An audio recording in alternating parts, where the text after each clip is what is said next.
जय श्री राधे कृष्ण। आप सभी का आपके अपने YouTube चैनल पे बहुत बहुत स्वागत है। आइए आज आप सब सुनेंगे शरद पूर्णिमा तिथि के दिन श्री सत्यनारायण व्रत की कथा। हिंदू धर्म में शरद पूर्णिमा का बड़ा ही विशेष महत्व माना गया है। आश्विन मास की पूर्णिमा तिथि को इस दिन को, जो कि शरद पूर्णिमा, कोजागरा व्रत, कौमुदी व्रत आदि नामों से जाना जाता है। इस दिन का हिंदू धर्म में बड़ा ही विशेष महत्व माना गया है। इस दिन गंगा स्नान करना, दान पुण्यों का कार्य करना, भगवान शिव माता पार्वती का पूजन करना, भगवान विष्णु माता लक्ष्मी का पूजन करना और खास करके शरद पूर्णिमा तिथि के दिन, जो कि चंद्रमा अपने पूर्ण 16 कलाओं से प्रसन्न हो करके जो कि अमृत की वर्षा करते हैं, इसलिए इस दिन, जो कि माता लक्ष्मी को प्रसन्न करने के लिए माता लक्ष्मी का और साथ में इंद्र देवता का पूजन किया जाता है। इस दिन अपने आराध्य देव का पूरे विधि विधान के साथ पूजन करना चाहिए।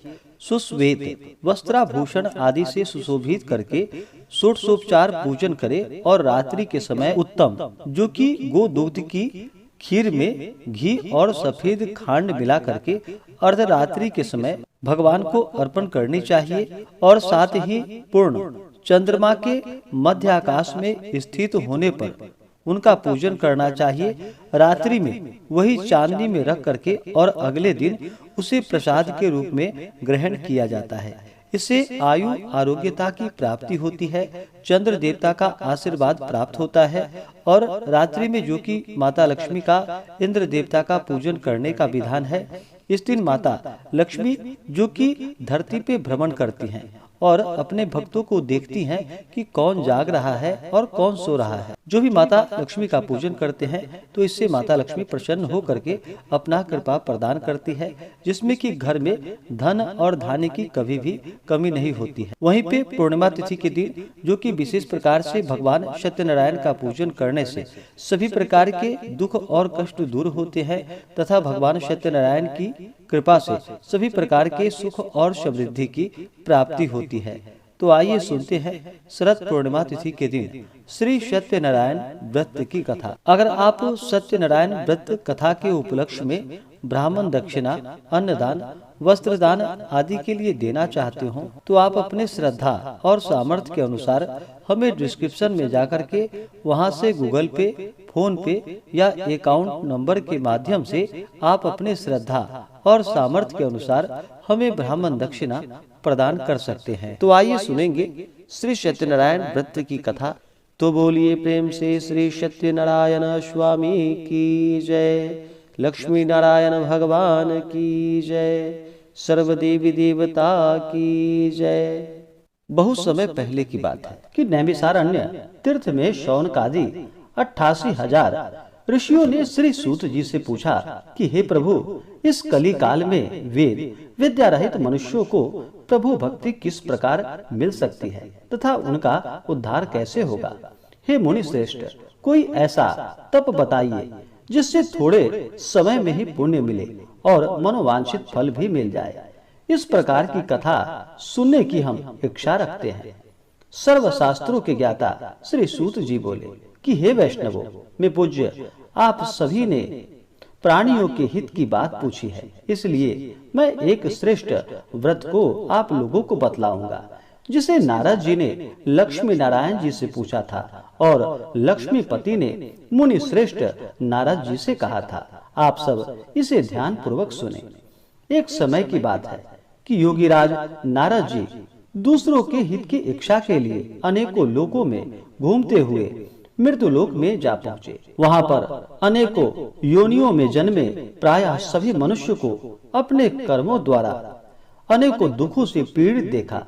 उनका दुख देख नारद जी सोचने लगे कि कैसा यत्न किया जाए जिसके करने से निश्चित रूप से मानव के दुखों का अंत हो जाए। इस विचार पर मनन करते हुए वह विष्णु लोक में गए और वहाँ वह देवों के इष्ट नारायण की स्तुति करने लगे, जिनके हाथों में शंख, चक्र, गदा और पद्म थे, गले में वरमाला पहने हुए थे। स्तुति करते हुए नारद जी बोले कि हे भगवान, आप अत्यंत शक्ति से संपन्न हैं तथा वाणी भी आपको नहीं पा सकती। आपका आदि मध्य तथा अंत नहीं है। निर्गुण स्वरूप सृष्टि के कारण भक्तों के दुख को दूर करने वाले हैं। आपको मेरा नमस्कार है। नारद जी की स्तुति सुन भगवान विष्णु बोले कि हे मुनि श्रेष्ठ, आपके मन में क्या बात है? आप किस काम के लिए पधारे हैं? निसंकोच हमसे कहिए। इस पर नारद मुनि बोले कि हे मृत्युलोक में अनेक योनियों में जन्मे मनुष्य अपने कर्मों के द्वारा अनेकों दुख से दुखी हो रहे हैं। हे नाथ, आप मुझ पर दया रखते तो बताइए कि वो मनुष्य थोड़े प्रयास से ही अपने दुखों से कैसे छुटकारा पा सकते हैं। भगवान श्री हरि बोले कि हे नारद, मनुष्यों की भलाई के लिए तुमने बड़ा ही उत्तम बात पूछा है, जिसके करने से मनुष्य मोह से छूट जाता है। वह बात मैं कहता हूँ, उसे सुनो। स्वर्गलोक व मृत्युलोक दोनों में एक दुर्लभ उत्तम व्रत है जो पुण्य देने वाला है। आज प्रेम वश होकर मैं उसे तुमसे कहता हूँ। श्री सत्यनारायण भगवान का यह व्रत अच्छी तरह विधान पूर्वक करके मनुष्य तुरंत ही यहाँ सुख भोग कर मरने पर मोक्ष पाता है। श्री हरि के वचन को सुनकर नारद जी बोले कि उस व्रत का फल क्या है और उसका विधान क्या है? यह व्रत किसने किया था? इस व्रत को किस दिन करना चाहिए? सभी कुछ विस्तार से बताइए।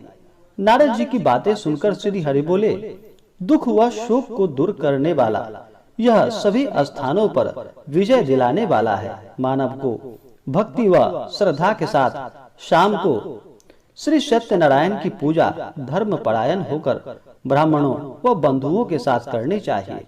भक्ति भाव से ही नैवेद्य केले का फल, घी, दूध और गेहूं का आटा सवाया ले। गेहूं के स्थान पर साठी का आटा, शक्कर तथा गुड़ लेकर वह सभी भक्षण योग्य पदार्थों को मिलाकर भगवान को भोग लगाए।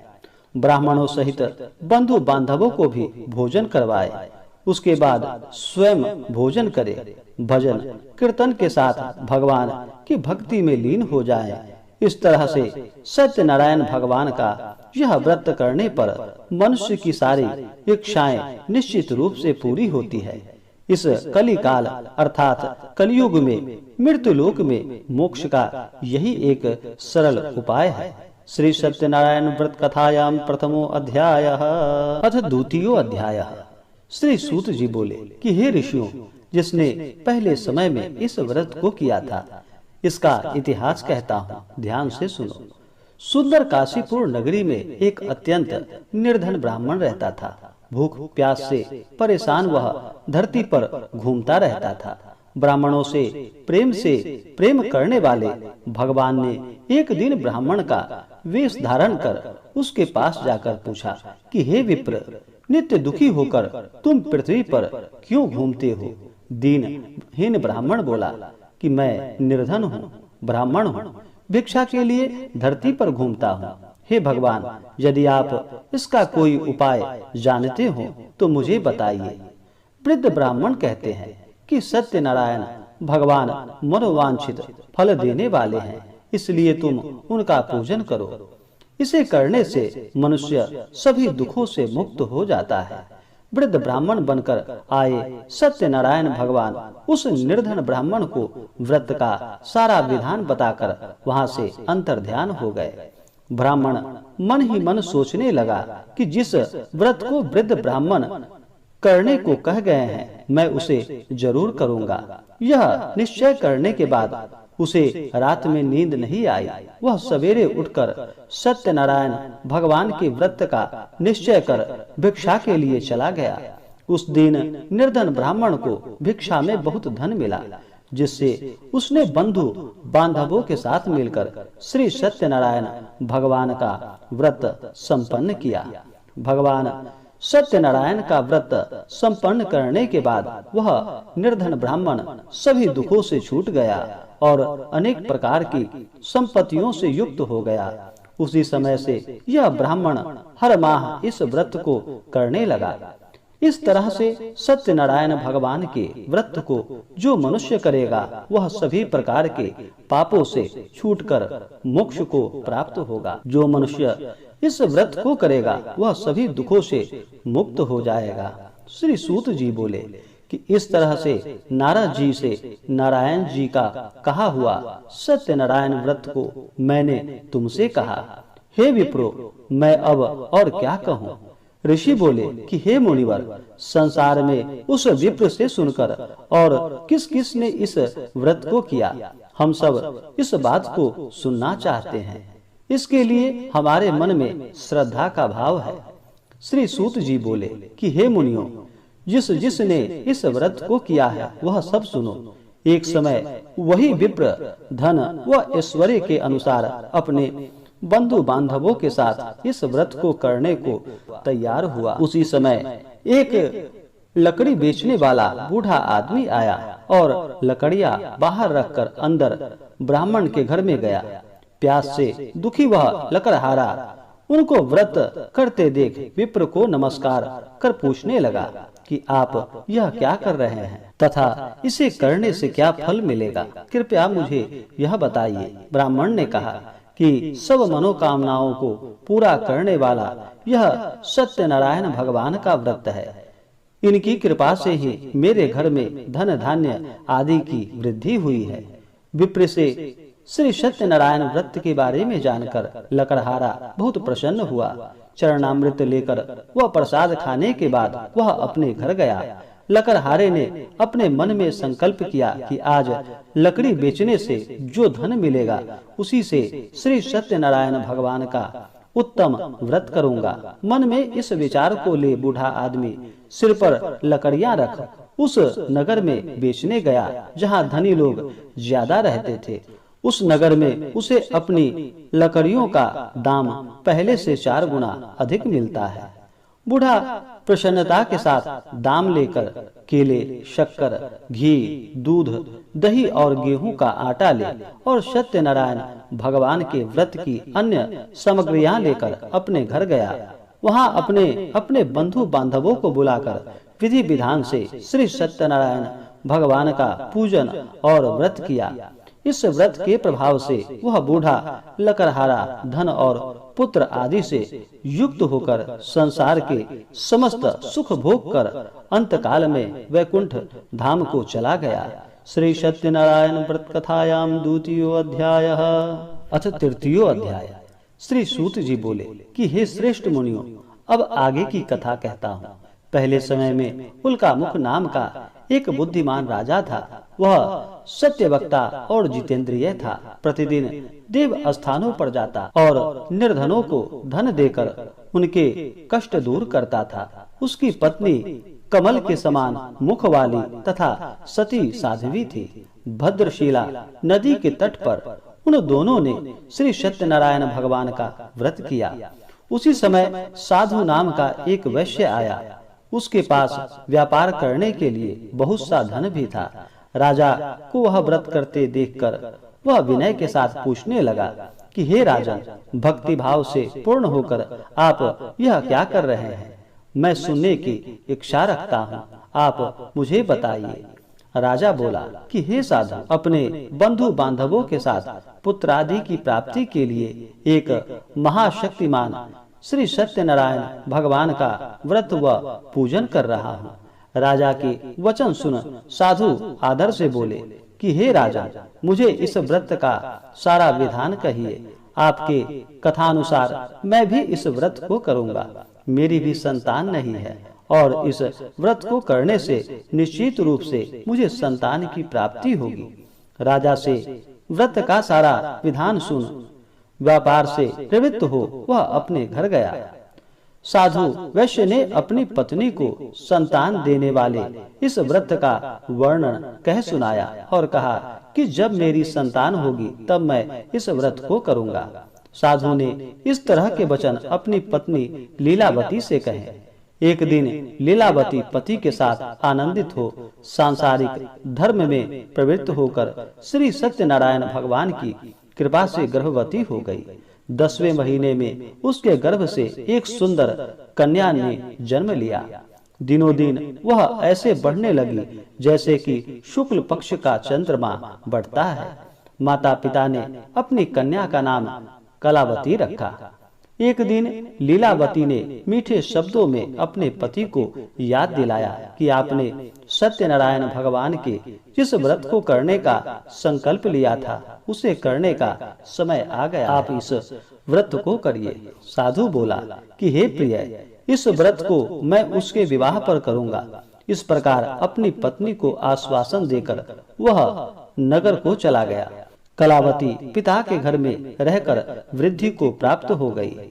साधु ने एक बार नगर में अपनी कन्या को सखियों के साथ देखा तो तुरंत ही दूत को बुलाकर और कहा कि मेरी कन्या के योग्य वर देख कर आओ। साधु की बात सुनकर दूत कंचन नगर में पहुंचा और वहां देखभाल कर लड़की के सुयोग्य वणिक पुत्र को लेकर आया। सुयोग्य लड़के को देख साधु ने बंधु बांधवों को बुलाकर अपनी पुत्री का विवाह करा दिया। लेकिन दुर्भाग्य की बात ये कि साधु ने अभी भी श्री सत्यनारायण भगवान का व्रत नहीं किया।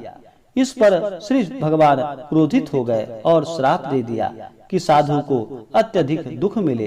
अपने कार्य में कुशल साधु बनिया जमाई को लेकर समुद्र के पास स्थित होकर रत्नासारपुर नगर में गया। वहां जाकर दामाद ससुर दोनों मिलकर चंद्रकेतु राजा के नगर में व्यापार करने लगे।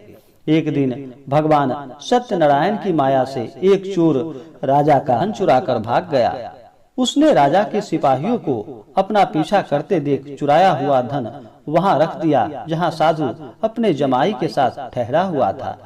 राजा के सिपाहियों ने साधु वैश्य के पास का धन पड़ा देखा तो वह ससुर जमाई दोनों को बांधकर प्रसन्नता से राजा के पास ले गया और कहा कि उन दोनों चोरों को हम पकड़ कर लाए हैं, आप आगे की कार्रवाई कीजिए। राजा की आज्ञा से उन दोनों को कठिन कारावास में डाल दिया गया और उनका सारा धन भी उसने छीन लिया।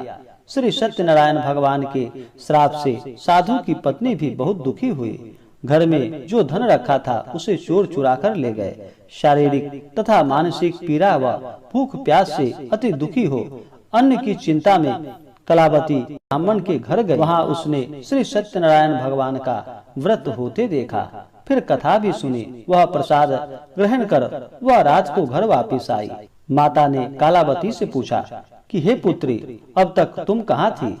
तेरे मन में क्या? कलावती ने अपनी माता से कहा कि हे माता, मैंने एक ब्राह्मण के घर में श्री सत्यनारायण भगवान का व्रत देखा है। कन्या के वचन सुन लीलावती भगवान के पूजन की तैयारी करने लगी। लीलावती ने परिवार व बंधुओं सहित सत्यनारायण भगवान का पूजन किया और उनसे वर मांगा कि मेरे पति तथा जमाई शीघ्र घर वापस आ जाएं। साथ ही यह भी प्रार्थना की कि हम सब का अपराध क्षमा करे। श्री सत्यनारायण भगवान इस व्रत से संतुष्ट हो गए और राजा चंद्रकेतु को स्वप्न में दर्शन देकर कहा कि हे राजन, तुम उन दोनों वैश्यों को छोड़ दो और तुमने उनका जो धन ले लिया है उसे भी वापस कर दो। अगर ऐसा नहीं किया तो मैं तुम्हारा धन, राज्य व संतान सभी को नष्ट कर दूंगा। राजा को यह सब कहकर वह अंतर्ध्यान हो गए। प्रातः काल सभा में राजा ने अपना सपना सुनाया। फिर बोला कि वणिक पुत्रों को कैद से मुक्त कर सभा में ले आओ। दोनों ने आते ही राजा को प्रणाम किया। राजा मीठी वाणी में बोला कि हे महानुभावों, भाग्यवश ऐसा कठिन दुख तुम्हें प्राप्त हुआ है, लेकिन अब तुम्हें कोई भय नहीं है। ऐसा कहकर राजा ने उन दोनों को नए वस्त्राभूषण भी पहनाए और जितना धन लिया था उससे 2 गुना धन उसे वापस कर दिया। दोनों वैश्य अपने घर को चल दिए। श्री सत्यनारायण व्रत कथायाम तृतीयो अध्याय अथ चतुर्थो अध्याय। श्री सूत जी बोले, वैश्य ने मंगलाचार कर अपनी यात्रा आरंभ की और अपने नगर की ओर चल दिए। उनके थोड़ी दूर जाने पर एक दंडी वेशधारी श्री सत्यनारायण ने उनसे पूछा कि हे साधु, तेरी नाव में क्या है? अभिमानी वणिक हंसता हुआ बोला कि हे दंडी, आप क्यों पूछते हो? क्या धन लेने की इच्छा है? मेरी नाव में तो बेल व पत्ते भरे हुए। वैश्य के कठोर वचन को सुनकर भगवान बोले, तुम्हारा वचन सत्य हो। दंडी ऐसा वचन कहकर वहां से दूर चले गए। कुछ दूर जाकर समुद्र के किनारे बैठ गए। दंडी के जाने के बाद साधु वैश्य ने नित्य क्रिया के पश्चात नाव को ऊंची उठते देखकर अचंभा माना और नाव में बेल पत्ते आदि देखकर वह मूर्छित हो जमीन पर गिर पड़ा। मूर्छा खुलने पर वह अत्यंत शोक में डूब गया तथा उसका दामाद बोला कि आप शोक न मनाए, यह दंडी का श्राप है, इसलिए हमें उनकी शरण में जाना चाहिए, तभी हमारी मनोकामना पूरी होगी। दामाद की बात सुनकर वह दंडी के पास पहुंचा और अत्यंत भक्ति भाव से नमस्कार कर बोला कि मैंने आपसे जो असत्य वचन कहे थे उसके लिए मुझे क्षमा कर दे। ऐसा कहकर महान शोकातुर होकर रोने लगा। तब दंडी भगवान बोले कि हे वनिक पुत्र, मेरी आज्ञा से बार बार तुम्हें दुख प्राप्त हुआ है, तू मेरी पूजा से विमुख हुआ है। साधु बोला कि हे भगवान, आपकी माया से ब्रह्मा आदि देवता भी आपके रूप को नहीं जानते, तब मैं अज्ञानी कैसे जान सकता हूँ। आप प्रसन्न होइए, अब मैं सामर्थ्य के अनुसार आपकी पूजा करूँगा, मेरी रक्षा करो और पहले के समान नौका में धन भर दो। साधु वैश्य के भक्ति पूर्ण वचन को सुनकर भगवान प्रसन्न हो गए और उसकी इच्छानुसार वरदान देकर वहां से अंतर्ध्यान हो गए। ससुर जमाई जब नाव पर आए, धन से भरी हुई देखकर फिर अपने अन्य साथियों के साथ सत्यनारायण भगवान का पूजन कर अपने नगर को चल दिए। जब नगर के नजदीक पहुँचे तो दूत को घर पर खबर करने के लिए भेज दिया। दूत साधु की पत्नी को प्रणाम कर कहता है कि मालिक अपने दामाद सहित नगर के निकट आ गए हैं।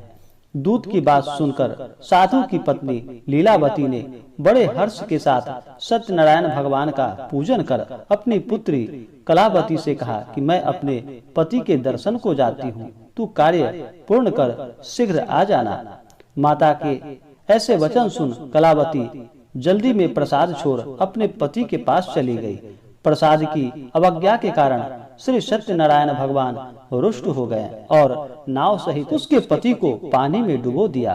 कलावती अपने पति को वहां न पाकर रोती हुई जमीन पर गिर गई। नौका को डूबा हुआ देख वह कन्या को रोता देख साधु दुखी होकर बोला कि हे प्रभु, मुझसे तथा मेरे परिवार से जो भूल हुई है उसे क्षमा कर दो। साधु के दीन वचन सुनकर श्री सत्यनारायण भगवान प्रसन्न हो गए और आकाशवाणी हुई कि हे साधु, तेरी कन्या मेरे प्रसाद को छोड़कर आई है, इसलिए उसका पति अदृश्य हो गया है। यदि वह घर जाकर प्रसाद खाकर लौटती है तो इसे इसका पति अवश्य मिलेगा। ऐसी आकाशवाणी सुन कलावती घर पहुंचकर प्रसाद खाती है और फिर आकर अपने पति के दर्शन करती है। उसके बाद साधु अपने बंधु बांधवों सहित श्री सत्यनारायण भगवान का विधि विधान से पूजन करता है और इस लोक का सुख भोग कर वह अंत में स्वर्ग हो जाता है। श्री सत्यनारायण व्रत कथायाम चतुर्थो अध्याय। श्री सत्यनारायण पंचमो अध्याय। श्री सूत जी बोले कि हे ऋषियों, मैं और भी एक कथा सुनाता हूँ, उसे ध्यान पूर्वक सुनो। प्रजापालन में लीन तुंग ध्वज नाम का एक राजा था। उसने भी भगवान का प्रसाद त्याग कर बहुत दुख झेला। एक बार वन में जाकर वन्य के पशुओं को मारकर वह बड़ के पेड़ के नीचे आया। वहां उसने ग्वालों को भक्ति भाव से अपने बंधुओं सहित सत्यनारायण भगवान का पूजन करते देखा। अभिमानवश राजा ने उन्हें देखकर भी पूजा स्थान में नहीं गया और न ही उसने भगवान को नमस्कार किया। ग्वालों ने राजा को प्रसाद दिया, लेकिन उसने वह प्रसाद नहीं खाया और प्रसाद को वहीं छोड़कर वह अपने नगर को चला गया।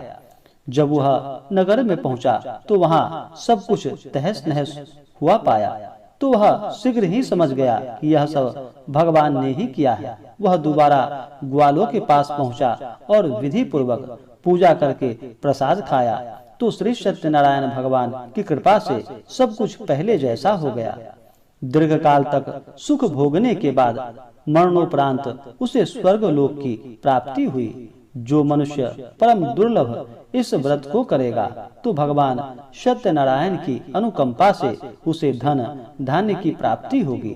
निर्धन धनी हो जाता है और भय मुक्त हो जीवन जीता है। संतानहीन मनुष्य को संतान सुख मिलता है और सारे मनोरथ पूर्ण होने पर मानव अंतकाल में वैकुंठ धाम को जाता है।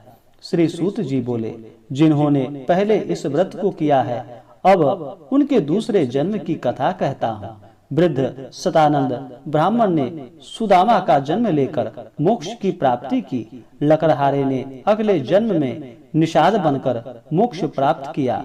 उल्कामुख नाम का राजा दशरथ होकर वैकुंठ को गए। साधु नाम के वैश्य ने मोर ध्वज बनकर अपने पुत्र को आड़े से चीरकर मोक्ष पाया। महाराज तुंग ध्वज ने स्वयंभू होकर भगवान में भक्ति युक्त हो कर्म कर मोक्ष को पाया। श्री सत्यनारायण व्रत कथायाम पंचमो अध्याय संपूर्णम। तो बोलिए प्रेम से श्री सत्यनारायण स्वामी की जय, लक्ष्मी नारायण भगवान की जय, सर्व देवी देवता की जय। इसी प्रकार से जो भी भक्त सच्ची श्रद्धा के साथ, नियम और निष्ठा के साथ भगवान सत्यनारायण का पूजन करते हैं, कथा श्रवण करते हैं, इससे भगवान सत्यनारायण स्वामी प्रसन्न हो करके अपने भक्तों को मनोवांछित फलों का आशीर्वाद प्रदान करते हैं। तो आशा करता हूँ कि यह जानकारी आपको अच्छा लगा हो। ऐसे ही ज्ञानवर्धक जानकारियाँ प्राप्त करने के लिए हमारे इस चैनल पे अगर आप नए हैं तो चैनल को लाल बटन दबा करके सब्सक्राइब करें, साथ में बेल आइकन घंटी को दबाएं ताकि मेरे वीडियो का नोटिफिकेशन आपको समय से मिलता रहे। वीडियो को लाइक करें, शेयर करें, सुखी रहें और स्वस्थ रहें। जय श्री राधे कृष्ण। धन्यवाद।